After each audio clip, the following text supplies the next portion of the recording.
ਸਤਿ ਸ਼੍ਰੀ ਅਕਾਲ। ਫਟਾਫਟ 100 ਦੇਖ ਰਹੇ ਸਾਰੇ ਦਰਸ਼ਕਾਂ ਦਾ ਸਵਾਗਤ। ਮੈਂ ਹਾਂ ਮਨਪ੍ਰੀਤ ਕੌਰ। ਦੇਸ਼ ਦੁਨੀਆ 'ਚ ਅੱਜ ਕੀ ਕੁਝ ਰਿਹਾ ਖਾਸ ਮਨੋਰੰਜਨ ਖੇਡ ਜਗਤ ਤੇ ਕਰਾਂਗੇ ਵਪਾਰ ਦੀ ਗੱਲ। ਸੋ ਸਭ ਤੋਂ ਪਹਿਲੇ ਇੱਕ ਨਜ਼ਰ ਸੂਬਾਈ ਖਬਰਾਂ ਤੇ। ਮੋਗਾ ਤੋਂ ਵਿਧਾਇਕ ਹਰਜੋਤ ਕਮਲ ਦੀ ਗੱਡੀ ਖਮਾਣੋ ਨੇੜੇ ਹਾਦਸੇ ਦਾ ਸ਼ਿਕਾਰ ਹੋ ਗਈ। ਬੀਤੇ ਦਿਨ ਚੰਡੀਗੜ੍ਹ ਤੋਂ ਵਿਧਾਨ ਸਭਾ ਦੇ ਸੈਸ਼ਨ ਦੇ ਬਾਅਦ ਵਿਧਾਇਕ ਹਰਜੋਤ ਕਮਲ ਆਪਣੇ ਬੇਟੇ ਅਤੇ ਇੰਪਰੂਵਮੈਂਟ ਟਰਸਟ ਦੇ ਚੇਅਰਮੈਨ ਵਿਨੋਦ ਬਾਂਸਲ ਅਤੇ ਡਰਾਈਵਰ ਦੇ ਨਾਲ ਗੱਡੀ 'ਚ ਸਵਾਰ ਸਨ। ਖਮਾਣੋ ਨੇੜੇ ਇੱਕ ਸਕਾਰਪੀਓ ਗੱਡੀ ਨੇ ਇਹਨਾਂ ਦੀ ਗੱਡੀ ਨੂੰ ਟੱਕਰ ਮਾਰ ਦਿੱਤੀ। ਹਾਦਸੇ ਦੇ ਵਿੱਚ ਹਰਜੋਤ ਕਮਲ ਤੇ ਵਿਨੋਦ ਬੰਸਲ ਦੇ ਸੱਟਾਂ ਲੱਗੀਆਂ ਨੇ ਤੇ ਡਰਾਈਵਰ ਵੀ ਗੰਭੀਰ ਰੂਪ ਦੇ ਵਿੱਚ ਜ਼ਖਮੀ ਹੋ ਗਿਆ। ਅਜਨਾਲਾ 'ਚ ਪੁਲਿਸ ਵੱਲੋਂ ਪਟਾਕੇ ਦੀ ਦੁਕਾਨ ਤੇ ਛਾਪਾ ਮਾਰਿਆ ਗਿਆ, ਜਿਸ ਤੋਂ ਬਾਅਦ ਪੁਲਿਸ ਦੀ ਕਾਰਗੁਜ਼ਾਰੀ ਦਾ ਲੋਕਾਂ ਦੇ ਵੱਲੋਂ ਜੰਮ ਕੇ ਵਿਰੋਧ ਕੀਤਾ ਗਿਆ।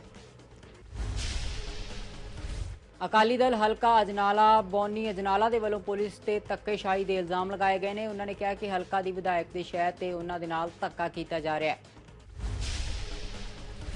ਪਟਿਆਲਾ 'ਚ ਟਿਊਸ਼ਨ ਤੋਂ ਵਾਪਸ ਆ ਰਹੀ ਲੜਕੀ ਦੇ ਨਾਲ ਆਟੋ ਰਿਕਸ਼ਾ ਡਰਾਈਵਰ ਦੇ ਵੱਲੋਂ ਜ਼ਬਰ ਜਨਾਹ ਕਰਨ ਦੀ ਕੋਸ਼ਿਸ਼ ਕੀਤੀ ਗਈ। ਲੜਕੀ ਵੱਲੋਂ ਵਿਰੋਧ ਕਰਨ ਤੇ ਡਰਾਈਵਰ ਵੱਲੋਂ ਉਸ ਤੇ ਪੇਚਕਸ ਦੇ ਨਾਲ ਵਾਰ ਕੀਤੇ ਗਏ ਨੇ ਤੇ ਰੌਲਾ ਪਾਉਣ ਤੇ ਲੋਕਾਂ ਵੱਲੋਂ ਲੜਕੀ ਦਾ ਬਚਾਅ ਕੀਤਾ ਗਿਆ। ਦੇਖਦੇ ਹੀ ਆਟੋ ਰਿਕਸ਼ਾ ਡਰਾਈਵਰ ਫਰਾਰ ਹੋ ਗਿਆ। ਮੌਕੇ ਤੇ ਪਹੁੰਚੀ ਪੁਲਿਸ ਦੇ ਵੱਲੋਂ ਆਟੋ ਜ਼ਬਤ ਕਰ ਲਿਆ ਗਿਆ। ਇੱਕ ਵਾਰ ਫੇਰ ਤੋਂ ਸਰਕਾਰ ਦੀ ਕਾਰਗੁਜ਼ਾਰੀ ਤੇ ਸਵਾਲ ਉੱਠੇ ਨੇ। ਸਰਕਾਰੀ ਕੰਮ ਦੇ ਵਿੱਚ ਇੱਕ ਵਾਰ ਫੇਰ ਤੋਂ ਲਾਪਰਵਾਹੀ ਸਾਹਮਣੇ ਆਈ ਹੈ। ਕੋਵਿਡ-19 ਕਾਰਨ ਅਬੋਹਰ 'ਚ ਲੋੜਵੰਦਾਂ ਲਈ ਆਈਆਂ ਰਾਸ਼ਨ ਕਿਟਸ ਬੇहद ਖਰਾਬ ਹਾਲਤ 'ਚ ਪਾਈਆਂ ਗਈਆਂ। ਕਿੱਟ ਦੇ ਵਿੱਚ ਆਈਆਂ ਆਟੇ ਖੰਡ ਦੀਆਂ ਬੋਰੀਆਂ ਨੂੰ ਕੀੜੇ ਸੁਸਰੀ ਲੱਗੀ ਹੋਈ ਹੈ, ਜੋ ਕਿ ਸਰਕਾਰ ਦੀ ਕਾਰਗੁਜ਼ਾਰੀ ਤੇ ਵੱਡੇ ਸਵਾਲ ਖੜੇ ਕਰ ਰਹੀ ਹੈ। ਪਾਤੜਾ ਵਿਖੇ ਪੁਲਿਸ ਨੇ ਬਾਹਰਲੇ ਸੂਬਿਆਂ ਤੋਂ ਵਪਾਰੀਆਂ ਵੱਲੋਂ ਲਿਆਂਦੇ ਜਾ ਰਹੇ ਝੋਨੇ ਦੇ 16 ਟਰੱਕਾਂ ਨੂੰ ਕਾਬੂ ਕਰਕੇ 10 ਵਿਅਕਤੀ ਦੇ ਕੇਸ ਦਰਜ ਕੀਤਾ ਹੈ। ਇਹਨਾਂ ਟਰੱਕਾਂ ਦੇ ਵਿੱਚੋਂ 1 ਕਰੋੜ ਰੁਪਏ ਤੋਂ ਵੱਧ ਦਾ ਝੋਨਾ ਬਰਾਮਦ ਕੀਤਾ ਗਿਆ ਹੈ। ਇਸ ਦੇ ਸੰਬੰਧ ਵਿੱਚ ਪੁਲਿਸ ਵੱਲੋਂ 10 ਵਿਅਕਤੀਆਂ ਤੇ ਕੇਸ ਦਰਜ ਕੀਤਾ ਗਿਆ ਤੇ ਮਾਮਲੇ ਦੀ ਪੜਤਾਲ ਸ਼ੁਰੂ ਕਰ ਦਿੱਤੀ ਗਈ ਹੈ। ਖੇਤੀ ਕਾਨੂੰਨਾਂ ਨੂੰ ਰੱਦ ਕਰਾਉਣ ਦੇ ਲਈ ਟੋਲ ਪਲਾਜ਼ਾ ਤੇ ਧਰਨਾ ਦੇ ਰਹੇ ਕ੍ਰਾਂਤੀਕਾਰੀ ਕਿਸਾਨ ਯੂਨੀਅਨ ਦੇ ਪ੍ਰਧਾਨ ਹਰਭਜਨ ਸਿੰਘ ਧੂਹੜ ਨੇ ਮੰਗ ਕਰਦਿਆਂ ਕਿਹਾ ਹੈ ਕਿ ਜੇ ਪੰਜਾਬ ਤੋਂ ਬਾਹਰਲੇ ਰਾਜਾਂ ਤੋਂ ਜੀਰੀ ਦੀ ਫਸਲ ਦੀ ਖਰੀਦ ਫਰੋਖਤ ਕਰਨ ਵਾਲੇ ਵਪਾਰੀਆਂ ਨੂੰ ਰੋਕਿਆ ਨਹੀਂ ਗਿਆ ਤਾਂ ਉਹਨਾਂ ਵੱਲੋਂ ਘਿਰਾਓ ਜਾਰੀ ਰਹੇਗਾ।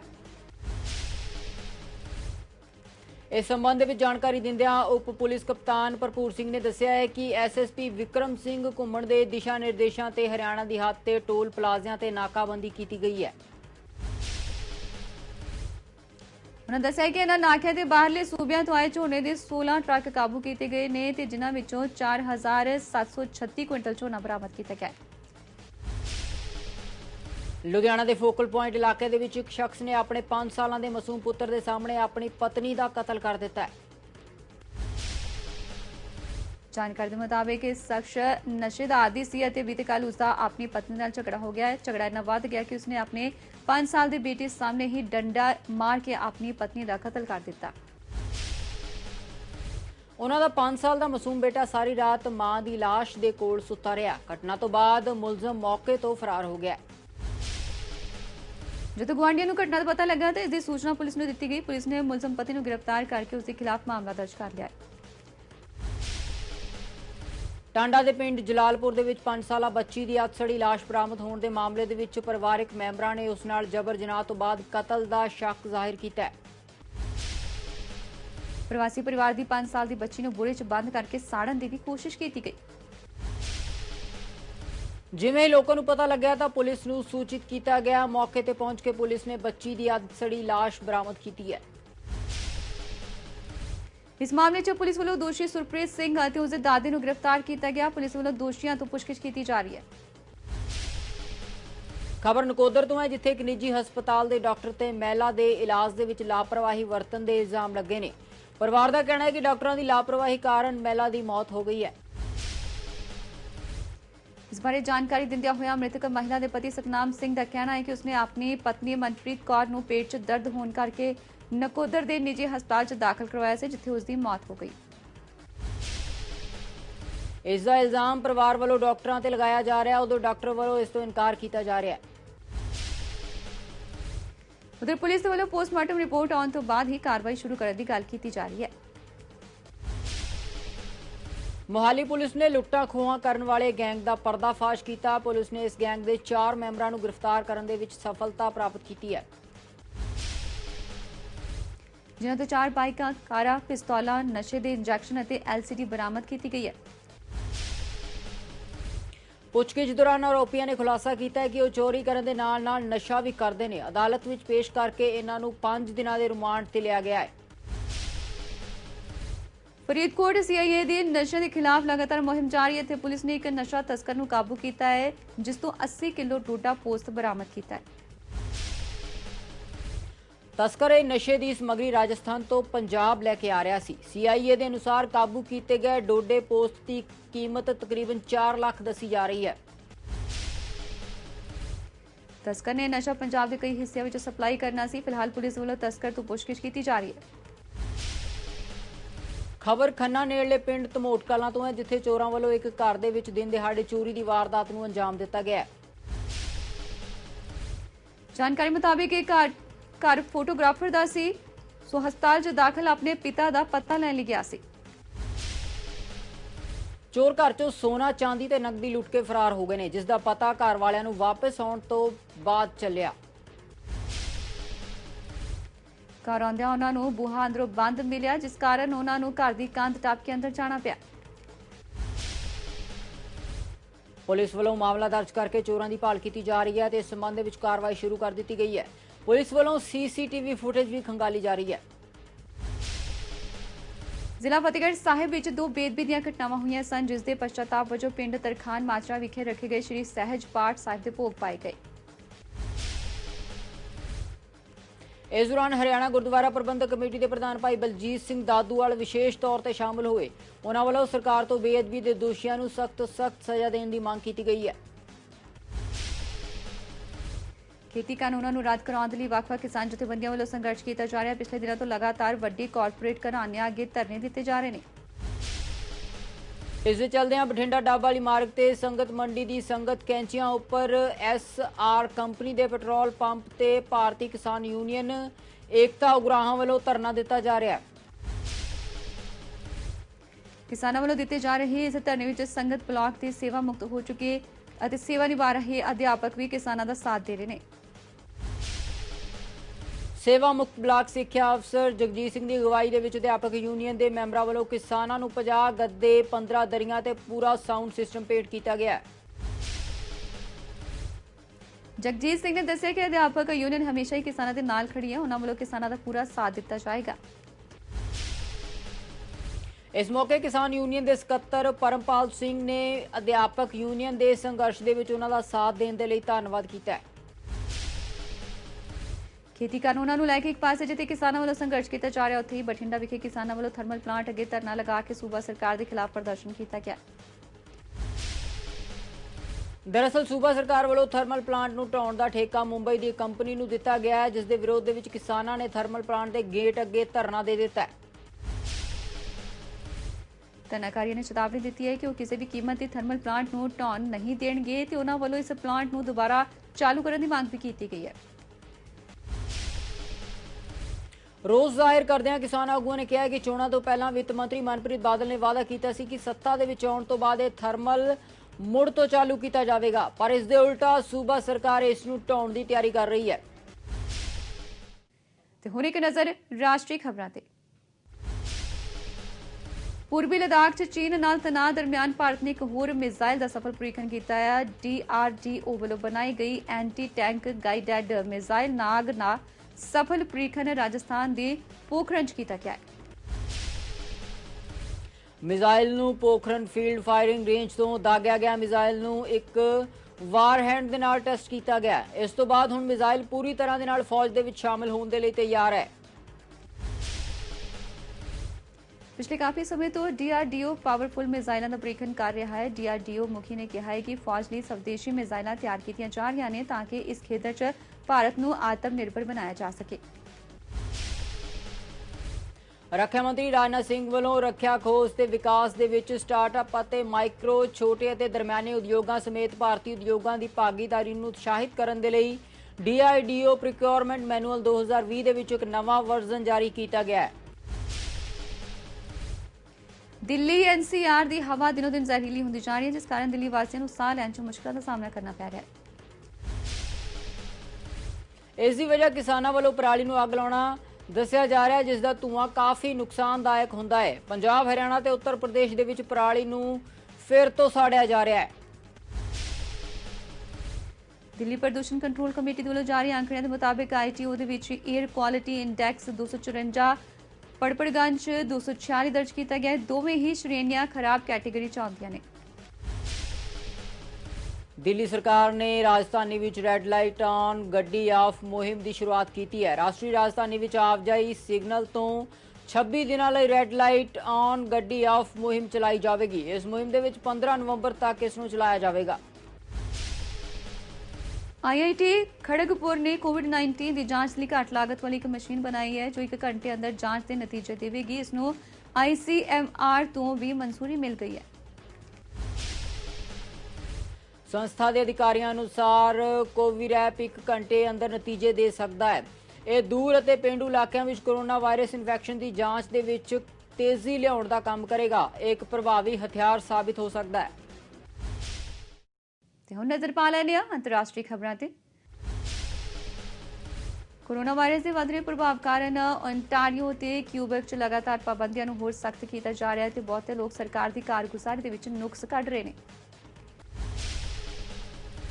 ਅਜਿਹੇ ਵਿੱਚ ਓਨਟਾਰੀਓ ਸਰਕਾਰ ਲੋਕਾਂ ਅੱਗੇ ਆਪਣੀ ਖਾਸ ਸਾਖ ਸੁਧਾਰਨ ਦੇ ਲਈ ਨਵੇਂ ਸਕੂਲ ਖੋਲ੍ਹਣ ਜਾ ਰਹੀ ਹੈ। ਸਰਕਾਰ ਨੇ ਐਲਾਨ ਕੀਤਾ ਹੈ ਕਿ 2020-21 ਦੌਰਾਨ ਉਹ 20 ਨਵੇਂ ਸਕੂਲ ਖੋਲ੍ਹੇਗੀ ਅਤੇ 8 ਪੱਕੇ ਸਕੂਲ ਬਣਾਉਣ ਦੇ ਲਈ $550 ਮਿਲੀਅਨ ਖਰਚ ਕਰੇਗੀ। ਇਸ ਨਾਲ 16,000 ਵਿਦਿਆਰਥੀ ਦੀ ਪੜ੍ਹਾਈ ਲਈ ਨਵੀਆਂ ਥਾਵਾਂ ਬਣਨਗੀਆਂ ਤੇ ਸਰਕਾਰ ਦੇ ਵੱਲੋਂ 870 ਨਵੇਂ ਲਾਇਸੈਂਸਸ਼ੁਦਾ ਚਾਈਲਡ ਕੇਅਰ ਸਥਾਨ ਬਣਾਏ ਜਾਣਗੇ।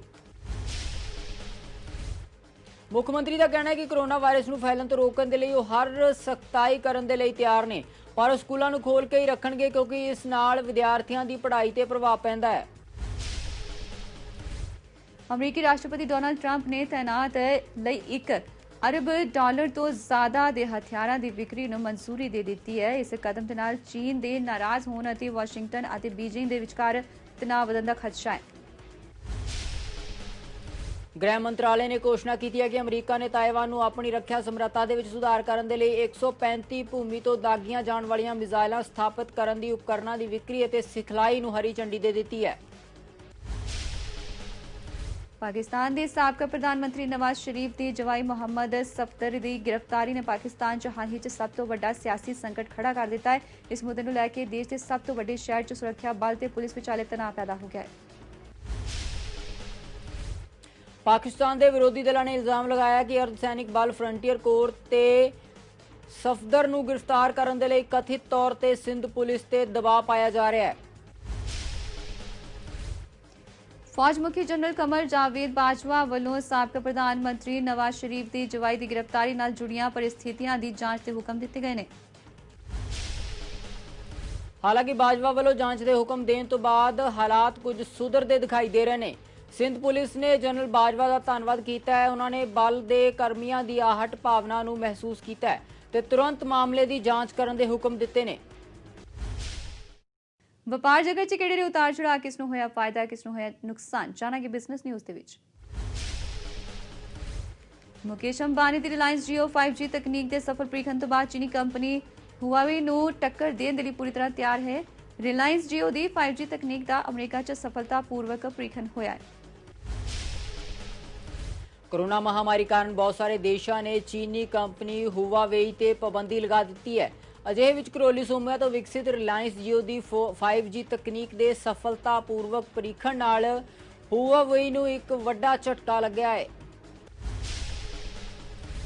ਹੁਆਵੇ ਦੇ ਪਾਬੰਦੀ ਕਾਰਨ ਵੱਡੀ ਗਿਣਤੀ 'ਚ ਵਿਦੇਸ਼ੀ ਕੰਪਨੀਆਂ ਤੇ ਸਰਕਾਰਾਂ 5G ਤਕਨਾਲੋਜੀ ਲਈ ਜੀਓ ਨੂੰ ਅਪਣਾ ਸਕਦੀਆਂ ਨੇ। ਅਮਰੀਕਾ ਦੇ ਸੈਨ ਡਿਆਗੋ 'ਚ ਹੋਏ ਇੱਕ ਵਰਚੁਅਲ ਪ੍ਰੋਗਰਾਮ 'ਚ ਰਿਲਾਇੰਸ ਜੀਓ ਦੇ ਪ੍ਰਧਾਨ ਮੈਯੂ ਓਮਾਨ ਨੇ 5G ਤਕਨੀਕ ਦੇ ਸਫਲ ਪ੍ਰੀਖਣ ਦਾ ਐਲਾਨ ਕੀਤਾ ਹੈ। ਰਿਲਾਇੰਸ ਜੀਓ ਨੇ ਅਮਰੀਕੀ ਟੈਕਨੋਲੋਜੀ ਫਰਮ ਕੁਆਲਕਾਮ ਦੇ ਨਾਲ ਮਿਲ ਕੇ ਕੁਝ ਅਜਿਹੇ 5G ਉਤਪਾਦ ਬਣਾਏ ਨੇ ਜਿਨ੍ਹਾਂ ਨੂੰ 1000 Mbps ਤੋਂ ਵੱਧ ਦੀ ਸਪੀਡ ਤੇ ਪਰਖਿਆ ਗਿਆ। ਮਰਸੀਡੀਜ਼ ਬੈਂਜ਼ ਨੇ AMG ਸੀਰੀਜ਼ ਦੀਆਂ ਕਾਰਾਂ ਦਾ ਨਿਰਮਾਣ ਭਾਰਤ 'ਚ ਹੀ ਕਰਨ ਦਾ ਐਲਾਨ ਕੀਤਾ ਹੈ। ਇਹਨਾਂ ਨੂੰ ਮਰਸੀਡੀਜ਼ ਬੈਂਜ਼ ਗੁਜਰਾਤ ਦੇ ਚਾਕਨ ਪਲਾਂਟ 'ਚ ਤਿਆਰ ਕੀਤਾ ਜਾਏਗਾ। ਫਿਲਹਾਲ ਕੰਪਨੀ ਚਾਕਨ ਪਲਾਂਟ 'ਚ ਆਪਣੀਆਂ SUV ਅਤੇ ਸੈਡਾਨ ਕਾਰਾਂ ਬਣਾ ਰਹੀ ਹੈ। ਮਰਸੀਡੀਜ਼ ਨੇ ਦੱਸਿਆ ਹੈ ਕਿ AMG GLC 43 ਉਹ ਪਹਿਲੀ ਕਾਰ ਹੋਵੇਗੀ ਜਿਸ ਦਾ ਉਤਪਾਦਨ ਭਾਰਤ ਦੇ ਵਿੱਚ ਕੀਤਾ ਜਾਵੇਗਾ। ਮੌਜੂਦਾ ਸਮੇਂ 'ਚ ਮਰਸੀਡੀਜ਼ AMG ਸੀਰੀਜ਼ 'ਚ 8 ਕਾਰਾਂ ਮੌਜੂਦ ਨੇ ਅਤੇ ਕੰਪਨੀ ਭਾਰਤ ਵਿੱਚ ਇਹਨਾਂ ਕਾਰਾਂ ਦਾ ਆਯਾਤ ਕਰਦੀ ਹੈ। AMG ਸੀਰੀਜ਼ ਦੀਆਂ ਕਾਰਾਂ ਦਾ ਭਾਰਤ 'ਚ ਨਿਰਮਾਣ ਹੋਣ ਨਾਲ ਇਹਨਾਂ ਦੀ ਕੀਮਤ ਵਿੱਚ 15 ਤੋਂ 20 ਲੱਖ ਰੁਪਏ ਤੱਕ ਦੀ ਕਮੀ ਆਏਗੀ। ਭਾਰਤ ਦੇ ਵਿੱਚ ਮਰਸੀਡੀਜ਼ AMG GLC 43 ਦੇ ਇੰਪੋਰਟਡ ਮਾਡਲ ਦੀ ਕੀਮਤ ਲਗਭਗ 1 ਕਰੋੜ ਰੁਪਏ ਹੈ। ਜੇਕਰ ਇਸ ਨੂੰ ਭਾਰਤ ਦੇ ਵਿੱਚ ਹੀ ਬਣਾਇਆ ਜਾਵੇਗਾ ਤਾਂ ਇਸ ਦੀ ਕੀਮਤ 80 ਲੱਖ ਰੁਪਏ ਹੋ ਸਕਦੀ ਹੈ। ਦੇਸ਼ ਦੇ ਸਭ ਤੋਂ ਵੱਡੇ ਜਨਤਕ ਖੇਤਰ ਦੇ ਬੈਂਕ SBI ਨੇ ਗਾਹਕਾਂ ਨੂੰ ਹੋਮ ਲੋਨ ਤੇ ਵਿਆਜ ਦਰਾਂ 'ਚ 0.25% ਦੀ ਛੋਟ ਦੇਣ ਦਾ ਐਲਾਨ ਕੀਤਾ ਹੈ। SBI ਦੇ ਗਾਹਕਾਂ ਨੂੰ ਉਹਨਾਂ ਦੇ ਸਿਬਲ ਸਕੋਰ ਦੇ ਹਿਸਾਬ ਨਾਲ ਯੋਨੋ ਰਾਹੀਂ ਅਰਜ਼ੀ ਦਾਖਲ ਕਰਨ ਤੇ 75 ਲੱਖ ਰੁਪਏ ਤੋਂ ਵੱਧ ਦੇ ਹੋਮ ਲੋਨਸ ਅਤੇ ਵਿਆਜ ਦੇ ਵਿੱਚ 0.25% ਤੱਕ ਛੋਟ ਦਿੱਤੀ ਜਾਏਗੀ। ਤੇ ਹੁਣ ਇੱਕ ਨਜ਼ਰ ਬਾਲੀਵੁੱਡ ਗੱਪਸ਼ਪ ਤੇ ਵੱਲ। ਮੁੰਬਈ ਪੁਲਿਸ ਨੇ ਅਦਾਕਾਰਾ ਕੰਗਨਾ ਰਣੌਤ ਅਤੇ ਉਸਦੀ ਭੈਣ ਰੰਗੂਲੀ ਚੰਦੇਲ ਨੂੰ ਪੁੱਛਗਿੱਛ ਲਈ ਸਮਨ ਭੇਜਿਆ ਹੈ। ਸਮਨ ਅਨੁਸਾਰ ਦੋਵਾਂ ਨੂੰ ਅਗਲੇ ਸੋਮਵਾਰ ਜਾਂ ਮੰਗਲਵਾਰ ਨੂੰ ਪੇਸ਼ ਹੋਣਾ ਪਏਗਾ। ਬਾਂਦਰਾ ਪੁਲਿਸ ਨੇ ਹਿੰਦੂ ਮੁਸਲਿਮ ਭਾਈਚਾਰੇ ਦਰਮਿਆਨ ਦੁਸ਼ਮਣੀ ਵਧਾਉਣ ਅਤੇ ਹੋਰ ਦੋਸ਼ਾਂ ਲਈ ਸਥਾਨਕ ਅਦਾਲਤ ਦੇ ਆਦੇਸ਼ਾਂ ਤੇ ਕੰਗਨਾ ਨੂੰ ਅਤੇ ਰੰਗੋਲੀ ਨੂੰ ਸਮਨ ਭੇਜਿਆ ਹੈ। ਬਾਂਦਰਾ ਮੈਟਰੋਪੋਲੀਟਨ ਮੈਜਿਸਟ੍ਰੇਟ ਦੀ ਅਦਾਲਤ ਨੇ ਬਾਲੀਵੁੱਡ ਦੇ ਨਿਰਦੇਸ਼ਕ ਮੁਨਵਰ ਅਲੀ ਸਈਦ ਦੀ ਸ਼ਿਕਾਇਤ ਤੇ ਪੁਲਿਸ ਨੂੰ ਜਾਂਚ ਦੇ ਆਦੇਸ਼ ਦਿੱਤੇ ਨੇ। ਸ਼ਿਕਾਇਤਕਰਤਾ ਨੇ ਕਿਹਾ ਕਿ ਕੰਗਨਾ ਰਣੌਤ ਨੇ ਬਹੁਤ ਹੀ ਇਤਰਾਜ਼ਯੋਗ ਟਿੱਪਣੀਆਂ ਕੀਤੀਆਂ ਨੇ ਜਿਸ ਦੇ ਨਾਲ ਸਿਰਫ ਸ਼ਿਕਾਇਤਕਰਤਾ ਨਹੀਂ ਸਗੋਂ ਕਈ ਕਲਾਕਾਰਾਂ ਦੀਆਂ ਧਾਰਮਿਕ ਭਾਵਨਾਵਾਂ ਨੂੰ ਵੀ ਠੇਸ ਪਹੁੰਚੀ ਹੈ। म्यूजिक कंपोजर इस्माइल दरबार के बेटे जैद दरबार जल्द ही बिग बॉस सीजन 7 की जेतू अदाकारा गौहर खान नाल विआह कराउण वाले ने। इस्माइल दरबार ने दोहां दे विआह लई सहमति दे दित्ती है ते इस दे नाल ही नवंबर दे विच जैद दरबार अते गौहर खान विआह करवा सकदे ने। बिग बॉस 14 च जल्द ही वाइल्ड कार्ड कंटेस्टेंट की एंट्री होने जा रही है। जानकारी के मुताबिक टीवी की मशहूर अदाकारा कविता कौशिक बिग बॉस के घर विच एंट्री ले सकती है। शो शुरू होने तो पहला ही कविता कौशिक का नाम बिग बॉस के लिए सामने आया सी, पर उदों कविता कौशिक ने अपनी एंट्री तो इनकार किया सी। ਹੁਣ ਇੱਕ ਵਾਰ ਫਿਰ ਕਵਿਤਾ ਕੌਸ਼ਿਕ ਦਾ ਨਾਮ ਸੁਰਖੀਆਂ ਵਿੱਚ ਆਇਆ। ਕਿਹਾ ਜਾ ਰਿਹਾ ਕਿ ਕਵਿਤਾ ਨੇ ਸਲਮਾਨ ਖਾਨ ਦੇ ਸ਼ੋਅ ਦਾ ਹਿੱਸਾ ਬਣਨ ਦਾ ਮਨ ਬਣਾ ਲਿਆ ਹੈ। ਹੁਣ ਉਹ ਸ਼ੋਅ ਤੇ ਜਾਣ ਲਈ ਤਿਆਰ ਨੇ।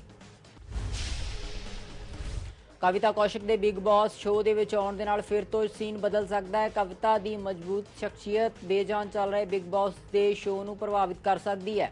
ਉਂਝ ਕਵਿਤਾ ਕੌਸ਼ਿਕ ਵੱਲੋਂ ਬਿਗ ਬॉस ਦੇ ਵਿੱਚ ਜਾਣ ਬਾਰੇ ਕੋਈ ਰਿਐਕਸ਼ਨ ਨਹੀਂ ਆਇਆ ਹੈ। ਤੇ ਹੁਣ ਰੁਕ ਕਰਦੇ ਹਾਂ ਖੇਡ ਦੇ ਮੈਦਾਨ ਵੱਲ।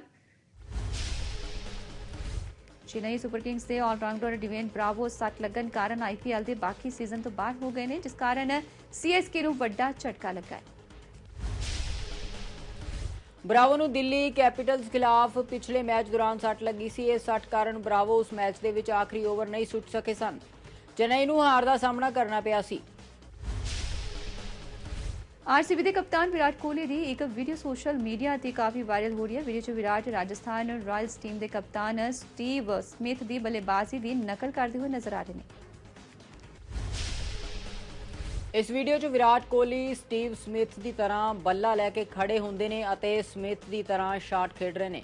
ਸਮਿਥ ਅਤੇ ਕੋਹਲੀ ਵਿਚਾਲੇ ਹਮੇਸ਼ਾ ਹੀ ਬੱਲੇਬਾਜ਼ੀ ਨੂੰ ਲੈ ਕੇ ਇੱਕ ਮੁਕਾਬਲਾ ਬਣਿਆ ਰਹਿੰਦਾ ਹੈ ਅਤੇ ਫੈਨਸ ਇਹਨਾਂ ਦੋਵੇਂ ਬੱਲਾਬਾਜ਼ਾਂ ਦੀ ਇੱਕ ਦੂਜੇ ਦੇ ਨਾਲ ਤੁਲਨਾ ਵੀ ਕਰਦੇ ਨੇ। ਵੀ ਖਿਲਾਫ KKR ਦੀ ਟੀਮ ਨੇ ਆਪਣੀ ਪਲੇਇੰਗ 11 ਚ ਵੱਡਾ ਬਦਲਾਅ ਕੀਤਾ ਹੈ। KKR ਦੇ ਕਪਤਾਨ ਯੋਨ ਮੋਰਗਨ ਨੇ ਆਂਦਰੇ ਰਸਲ ਨੂੰ ਟੀਮ ਤੋਂ ਬਾਹਰ ਕਰ ਇੰਗਲੈਂਡ ਦੇ ਬੱਲੇਬਾਜ਼ ਟੌਮ ਬੈਟਮ ਨੂੰ ਟੀਮ ਵਿੱਚ ਸ਼ਾਮਲ ਕੀਤਾ ਹੈ। ਟੌਮ ਬੈਥਨ T20 ਦੇ ਮਾਹਰ ਬੱਲੇਬਾਜ਼ ਨੇ। ਉਹਨਾਂ ਨੇ ਕਈ ਸ਼ਾਨਦਾਰ ਪਾਰੀਆਂ ਖੇਡੀਆਂ ਨੇ। ਬੈਟਨ ਨੇ ਆਪਣੀ ਪਿਛਲੀ T20 ਸੀਰੀਜ਼ ਦੇ ਵਿੱਚ ਪਾਕਿਸਤਾਨ ਖਿਲਾਫ ਸ਼ਾਨਦਾਰ ਪ੍ਰਦਰਸ਼ਨ ਕੀਤਾ ਸੀ। सचिन तेंदुलकर ਦੇ ਵੱਲੋਂ ਹਾਲ ਹੀ 'ਚ ਆਪਣੀ ਆਂਟੀ ਦਾ ਜਨਮ ਦਿਨ ਮਨਾਇਆ ਗਿਆ। ਇਸ ਮੌਕੇ ਸਚਿਨ ਵੱਲੋਂ ਇੱਕ ਵੀਡੀਓ ਵੀ ਸਾਂਝੀ ਕੀਤੀ ਗਈ ਜਿਸ 'ਚ ਉਹਨਾਂ ਵੱਲੋਂ ਆਪਣੇ ਬਚਪਨ ਦੀਆਂ ਯਾਦਾਂ ਦਾ ਜ਼ਿਕਰ ਕੀਤਾ ਗਿਆ। रॉयल चैलेंजर्स बेंगलुरु ने तेज गेंदबाज मोहम्मद सिराज ने कोलकाता नाइट राइडर्स खिलाफ चल रहे मैच के IPL का एक यूनीक रिकॉर्ड बनाया है। दरअसल सिराज ने अपने पहले 2 ओवरां 'ਚ कोलकाता ਦੇ 3 ਵਿਕਟ ਹਾਸਲ ਕੀਤੇ। ਇਹ ਦੋਵੇਂ ਓਵਰ ਮੇਡਨ ਵੀ ਰਹੇ। ਇਸ ਤਰ੍ਹਾਂ ਉਹ IPL ਦੇ ਇਤਿਹਾਸ 'ਚ ਲਗਾਤਾਰ 2 ਮੇਡਨ ਓਵਰ ਸੁੱਟਣ ਵਾਲੇ ਪਹਿਲੇ ਗੇਂਦਬਾਜ਼ ਬਣ ਗਏ। ਇਸ ਦੇ ਨਾਲ ਹੀ ਕੋਲਕਾਤਾ ਦੀ ਟੀਮ ਨੇ IPL ਇਤਿਹਾਸ ਦੇ ਵਿੱਚ ਪਾਵਰ ਪਲੇ ਦਾ ਸਭ ਤੋਂ ਹੇਠਲਾ ਸਕੋਰ ਇਸ ਮੈਚ ਦੇ ਵਿੱਚ ਬਣਾਇਆ ਹੈ। 6 ਓਵਰਾਂ ਤੱਕ KKR ਦਾ ਸਕੋਰ 4 ਵਿਕਟ ਗਵਾ ਕੇ 17 ਦੌੜਾਂ ਹੀ ਸੀ। फटाफट 100 च बस इना ही। मैं दी इजाजत। धन्यवाद।